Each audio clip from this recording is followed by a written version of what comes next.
ሰላም ሰላም ክቡራትና ክቡራን በዛሬ ላስተላልፈው የፈለኩት ነገር አንድ ነገር ቢኖር ምንድነው ለከባድ መኪና ሹፌሮቻችን አስፈላጊ ጥንቃቄ እንዲያደርጉ ማስተላልፈው አጭር መልእክት አለኝ። እሱ ምንድነው በአሁኑ ሰዓት ከፍተኛ የሆነ የመንገድ መዘጋት የምናምን እየተባለ ለሰዓታት ለግማሽ ቀን መንገድ ላይ እየቆሙ እያየናቸው ነው። ስለሆነ በዚህ ሰዓት የስኳር በሽታ ያለባቸው ወይ መድኃኒት ያለባቸው የተለያዩ ሰዎች ሊኖሩ ስለሚችሉ በኪሳቸው መያዝ ያለባቸው በጋቢናቸው መያዝ ያለባቸው ነገር እንደ ቆሎ፣ በሶ፣ ስኳር የመሳሰሉ ነገሮች በቂ ውሃ በቂ የሚጠጣም ሆነ የሚታጠቡበት ውሃ በመኪናቸው መያዝ እንዳለባቸው ነው።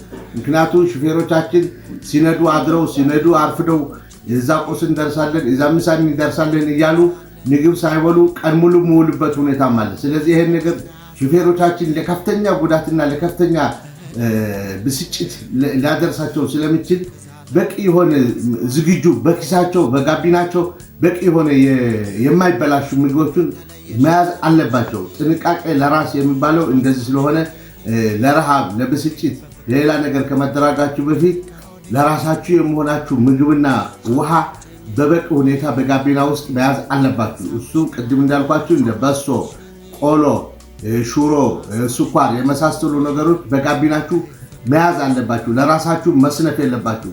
ምክንያቱም ረሃብ ማለት በጣም ከባድ መጥፎ ነገር ስለሆነ ይሄ ነገር እንዳይከሰት መኪኖቹ ለረጅም ሰዓታት ለግማሽ ቀን እያየነው ስለሆነ በደንብ አድርጋችሁ ለራሳችሁ አስቡበት። አመሰግናለሁ።